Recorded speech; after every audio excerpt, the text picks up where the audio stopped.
is staying on topic with what we're studying. And this lesson is about how to have a productive meeting.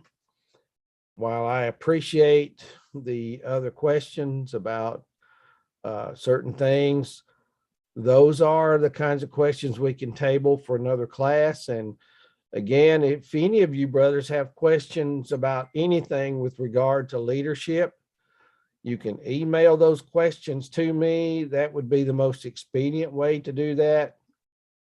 And that way, Brother Mike or myself can take note of it and address those in a lesson that specifically deals with those questions, because I know your questions are important and they deserve an answer. So I appreciate the questions and don't feel bad about asking them. Now, when you talk about highly productive meetings, we're on page 13 of the lesson. And it's important here, if you look here at the right above where it says avoid annoying meeting behaviors, it says in any meeting, take notes and keep them. One of the things that really helps the church is what brothers have done for years and what they call keeping minutes. And I'll have to say, in the congregation where I preach, we've been pretty good at that, but we could be better. And why do we keep minutes? Or why, if you did like a Zoom kind of meeting, would you want to record the meeting? Because we have bad memories. And I'm not talking about bad memories about bad things. I'm talking about we forget. We don't remember everything that was said, or exactly how something was said, or who said it, or who asked it, or who took on a certain responsibility. So someone in the meeting who is qualified to do it should take notes of that meeting, keep the minutes, as it were. I don't think it needs to be the leader of the meeting. He has his agenda. You would have your agenda if you're leading the meeting. But someone else who is not leading the meeting, that's good at taking notes, and then, but in that way we have clarity, and we all have imperfect memories. So write things down. Now, avoiding annoying meeting behaviors. There's nothing that can disrupt a meeting much more than the fact that, let's say that 5 people have agreed to meet and 4 of you show up and you've been into the meeting for 10 or 15 minutes. And here comes some brother 10 or 15 minutes later. It interrupts. He might want to know what's going on. And unless he had a serious emergency, other than just the fact that, well, I forgot what time we're meeting, he doesn't deserve to be caught up in the meeting. If he forgot about it, it's not very important to him in the first place. Now, that sounds hard and harsh, but it's just true. If they forget about a meeting, it's not very important to them to begin with.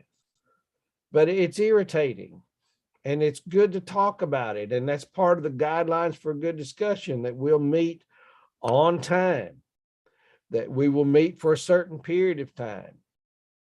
And then we mentioned this earlier, but I'm kind of bringing it back to light again, things that can annoy or irritate or upset a meeting, taking phone calls. And I'm not talking about an emergency, but it's like while I was taking our break here for 15 minutes, someone called me. I looked at the name on my phone. I did not answer the phone. I did not have time to talk to that person right now. I will call this person back. If it had been my wife at this time in the afternoon, I would have probably answered it because she knows I'm teaching a class and she wouldn't call me unless it were urgent. But this person I hadn't talked to in a long time, I can call them back. But taking phone calls during a meeting can be interruptive. I'm sure you have some rules about that in your classes at school. And we talked about checking texts and emails and engaging in side conversations. One of the rules that we talked about in the guidelines for a good discussion is that we would all speak one at a time. You've been in meetings or group setting or even a Bible class, and let's say you're a student and you're sitting there listening or you're teaching, and there's some couple of people back here talking to one another. Number one, that's rude. 1 Corinthians 13:4, the English Standard Version says love is not rude. That's rude to other people. It's rude to the teacher. And if somebody's in a side conversation and you're leading the meeting, you might just pause and say, is there something that we need to talk about, and kind of help them get back into it, and try not to be abrasive with people. Or you might just stop, and all of a sudden they'll notice that they're not supposed to be talking, and they'll probably stop. But if you allow it to go on, it keeps the meeting interrupted. And they're sitting back here talking to each other. They're not listening, and it's rude and it's disruptive. Find a loving but yet effective way of changing that situation.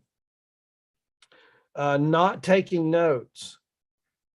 I encourage all the men who come to our meetings in the congregation where I preach to bring a notebook.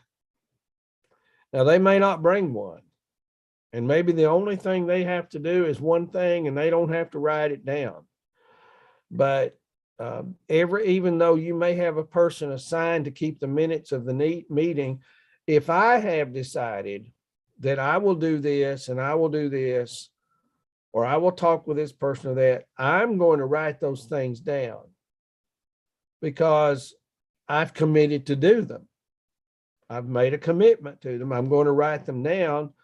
And not only have I made the commitment, but it helps me remember what I'm supposed to do. I would encourage you to have some kind of an agenda book, however you make that work for you. I have one that has like 3 days on one page, enough to put notes there.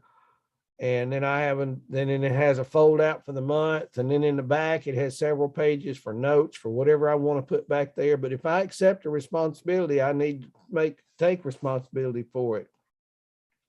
Another annoying thing is talking too much. That is, somebody wants to say something, but they sit there and they go on and on and on.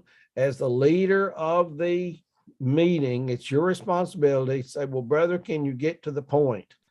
And let's see if we can deal with this. You're not being rude, but if they sit there and talk too much, your time gets to be more and more and more, and you meet longer than you want to.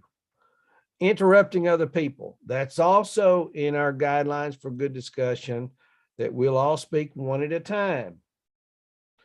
And then not coming prepared. Encourage men to come prepared. And I think I skipped over this, but I want you to go back and look at the section that talked about how you get people to come to a meeting. And that's, that's inviting your participants. And that's at the bottom of page 7. And I skipped over that, but I had discussed it earlier. But you can do this in person.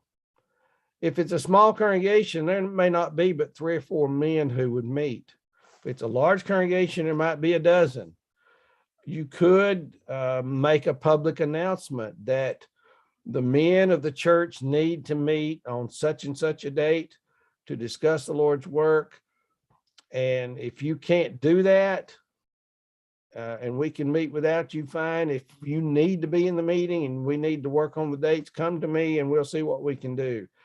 Find a good way to get people invited. You can do it by text, you can do it by email, phone call, in person, sometimes in the church building. But if you want everybody there, you've got to reach out to everybody that you want there. If you need to meet with 2 people, okay, you talk with those 2 people. If you need all the men to come together, find a practical way to invite them to the meeting. And then, so now we go back down here to page 13, okay, and tell them to come prepared and tell them how to prepare. Now, brothers, again, this is a process, a learning process. You're not going to figure this all out sitting here listening to one lesson. It's something you're going to have to study. And a lot of this you'll learn by experience. It'll take some time. Don't get frustrated. Yes. Try to learn it the best you can. But just think, if everybody came prepared to talk about their area of work, and remind them, say, okay, we're going to have a teachers meeting.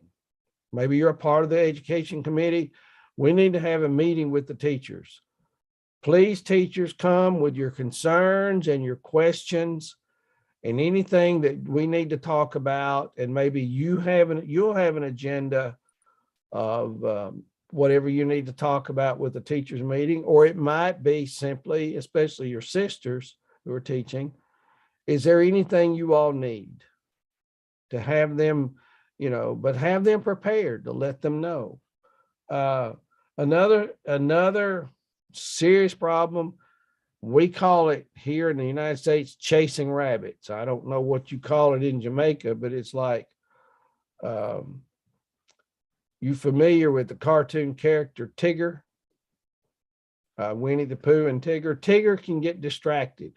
He can get off track. And a lot of people start talking about things. A rabbit is something that has nothing to do with the meeting. And somebody starts getting off on that and say, well, brother, I don't really know how that is relating to what we're here for. You're not being brusque. You're not being unkind. So I don't see, that's really not a part of what we're talking about here. And people will do it. And so stay on topic. And number 10 is not speaking up when a person needs to. In other words, you'll come together, you'll have a meeting, and maybe somebody wants to talk about something, but they won't. And then later say, I wish I'd have brought this up in the meeting. And I thought, well, why didn't you ask them? Why didn't you bring it up in the meeting? But these are things you talk about in the meetings to get things going. That we need to be on time. Don't be taking phone calls and texts, and let's everybody be respectful and not have any side conversations. Make sure you take notes. If you have something to say it and make the point, and don't keep talking and talking and talking. And please don't interrupt other people. And please come prepared and help them to realize we're not here to talk about brother so-and-so's new motorcycle or whatever. If an urgent situation comes up that you need to talk about, it's okay. We'll set aside some time and talk about that. But that's not what we're here for today. And then remind people, if you have something that you need, this is what will happen in the meetings to train brethren. If you have something that needs to be talked about, please bring it up here. Don't go home with it and not deal with it. And then, bring it up. Because these things, though, can generate disinterest and be disrespectful. Now, how do you conclude a meeting? Number 1 here, I'm on page 14 of finish clearly. You've had your meeting, you've talked about a certain project or a certain area of work, and you determine, okay, you've determined in the meeting, who's going to do this, and what is it, and when will it be done? And action items, things that really need to be done, should be at the top of the list, not the bottom. These are action items. For example, you're going to have an evangelistic effort. On the top of the list is getting, you're inviting a preacher or you're inviting another congregation to come and work with you. Who's going to do that? And if it has to be the preacher, fine, but please don't try to do everything. But make sure you're clear on who's going to do what. If you're going to have flyers for the meeting to hand out to the community, who's going to do that? How many do we need? How much will it cost? How are we going to get the money to the brother to get to the printer to get this done? Work all that out in your meeting, because if you don't, you'll come out later and people will be out here and say, well, I'm going to get some flyers, but I don't know where I'm going to get any money. Deal with it in the meeting. Settle these issues. And make sure the things that are being done are crystal clear. That there's, and then when you, before you dismiss, say, are there any questions? Go over each thing you've talked about. Any questions about this? You'd be surprised at the people that will have questions, but then they won't ask them in the meeting. That people are like Jesus said, they're like sheep without a shepherd. And this is kind of the principle, that you're shepherding people to be organized, and record people's commitments. It's in the minutes. Ask them to write their commitments down. Does anybody have any question about what you're supposed to do? Did you write it down?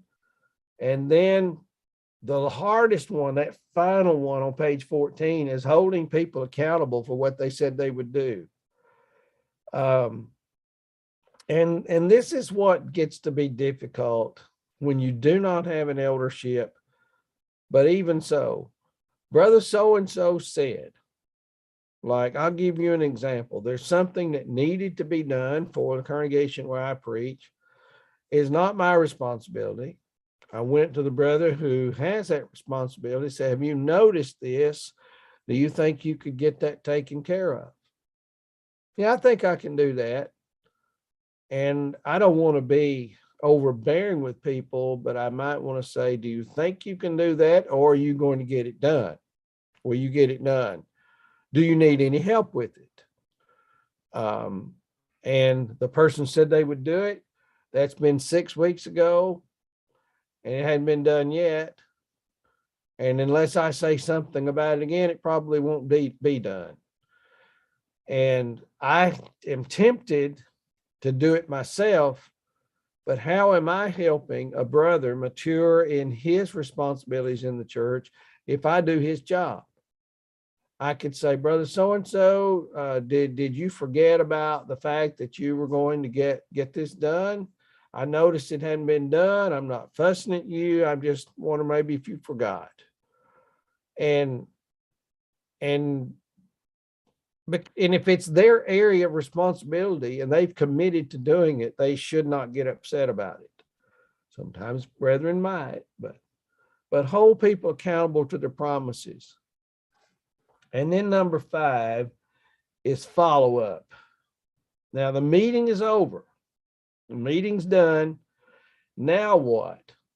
People say, well, the meeting's over and that's the end of it. That's not the end of it.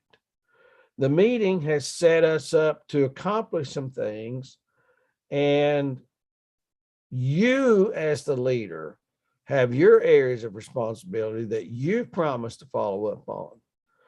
Let's say that you're having an evangelistic effort, or you've met with the education committee and you've said, I'll tell you what, I'll take care of finding your material. Maybe the teachers don't know where to find it.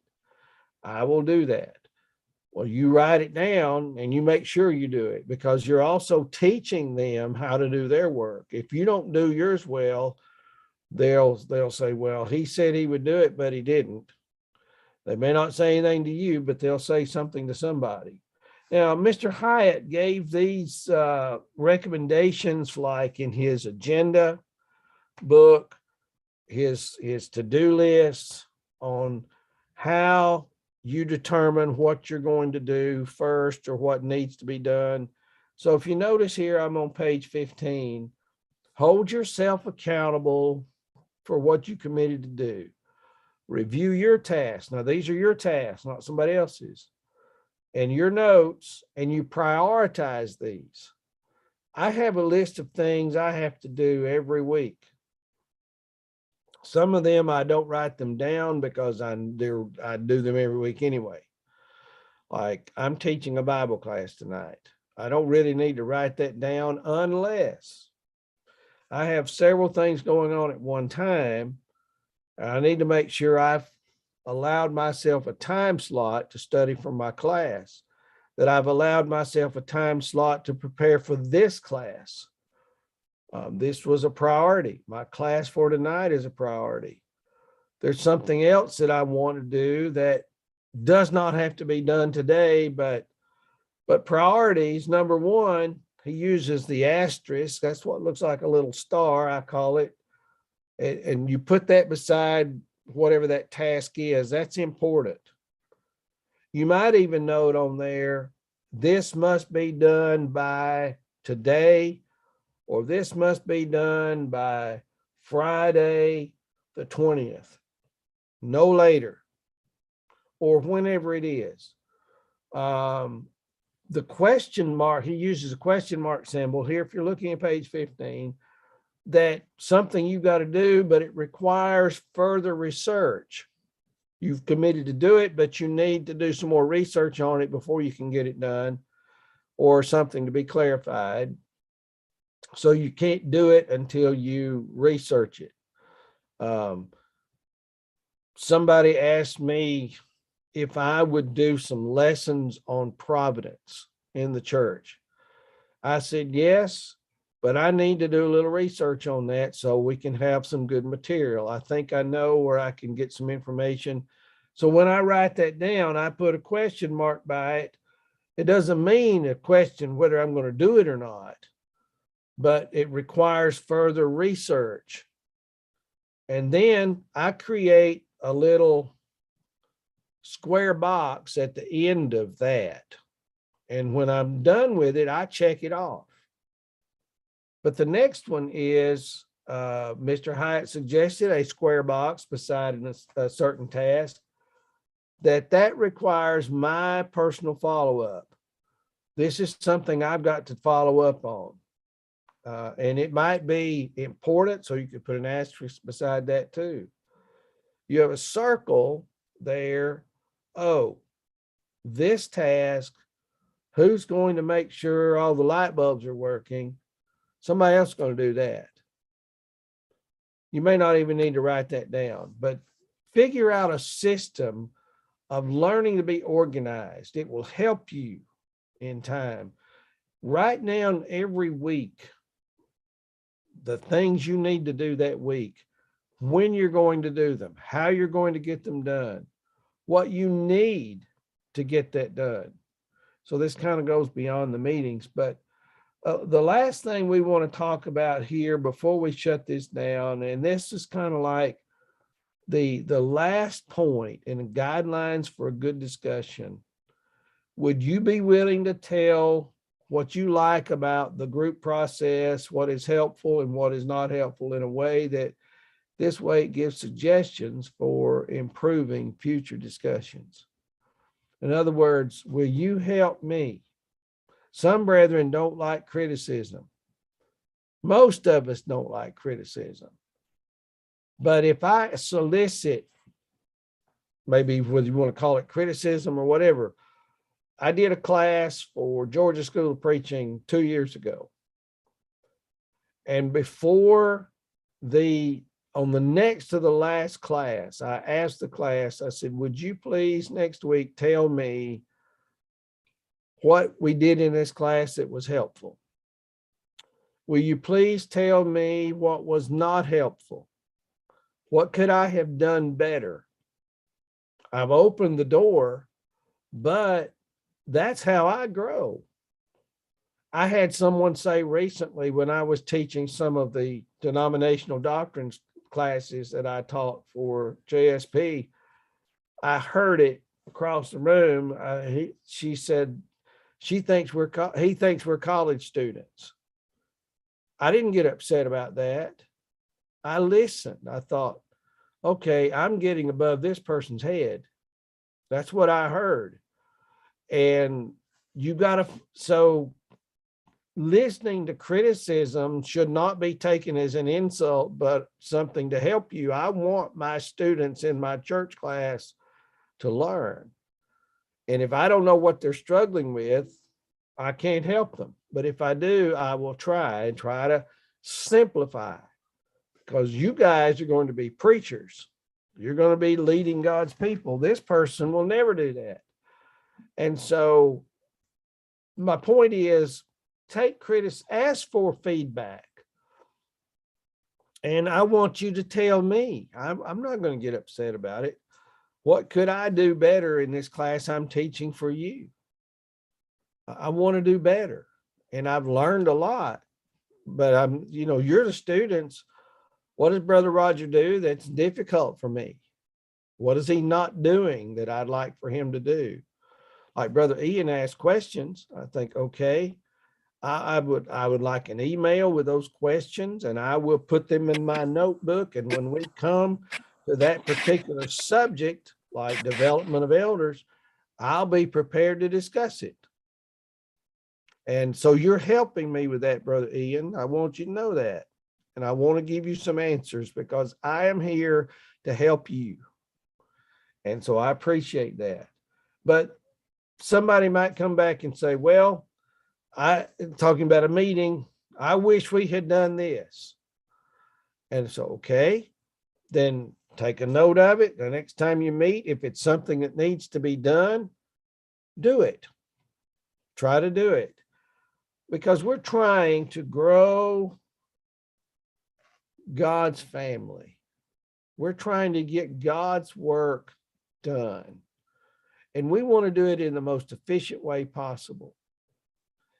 Now, preaching the word is essential. Teaching the Bible to brethren is essential. But we started this lesson with our weakness is communication.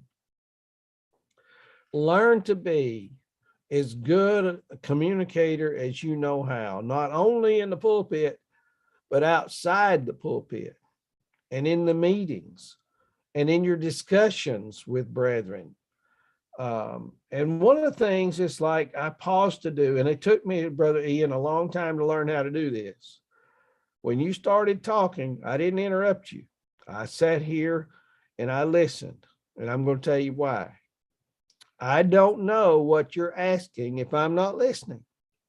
So I'm listening to it and I'm trying to understand. And so when people speak in the meetings, listen. We learn so much that way. And I know Brother Roy's married, and so he knows how important it is to listen. That's not easy. We men are bad about it, but listen and say, ask the brethren, what can we do better with our meetings? Is there some way we can improve this? And you might be surprised at what people would say.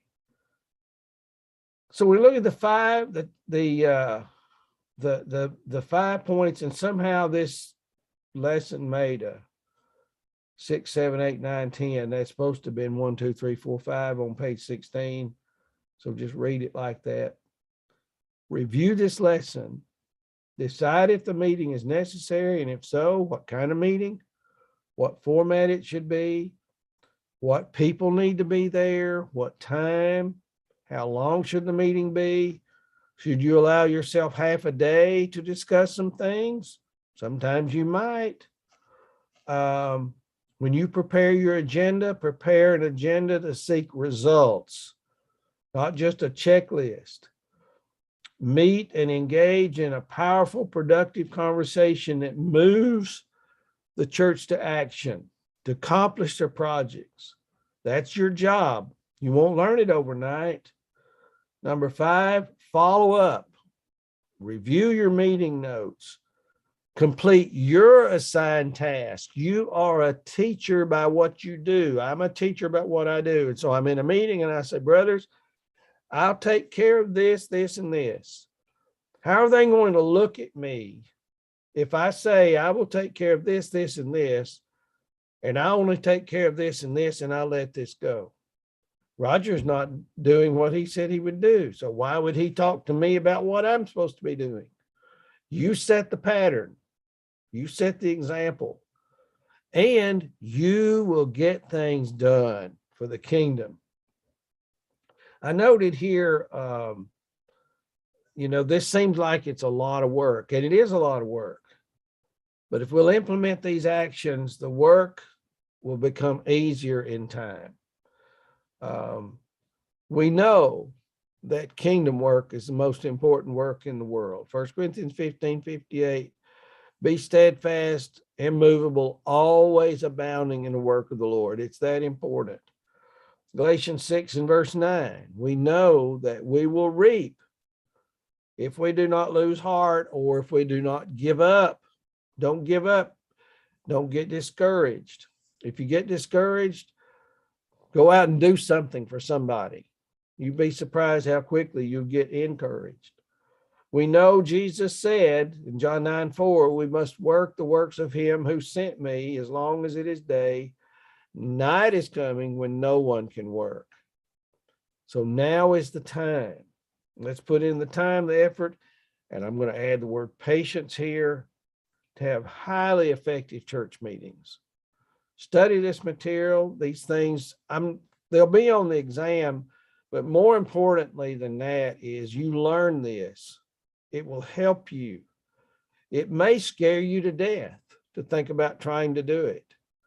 If you are an associate minister somewhere, bring these ideas to the minister and say, look, this is something we studied in our class in school. Can we try to do this? Try to get him involved. If you become eventually the only preacher, then you take this material and you use it. And you'd be surprised at how much better the church will work. Meeting should not be a bad word. For some people it is, but that's because most people don't do meetings well. We can. You brothers have any questions that I could deal with? If you want to, we could even turn off the recording if there's something you needed had a question about.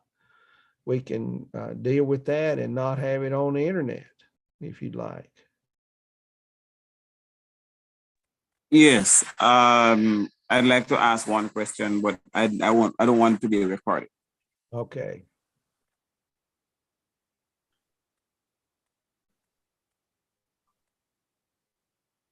Celine, can you stop the recording now, please?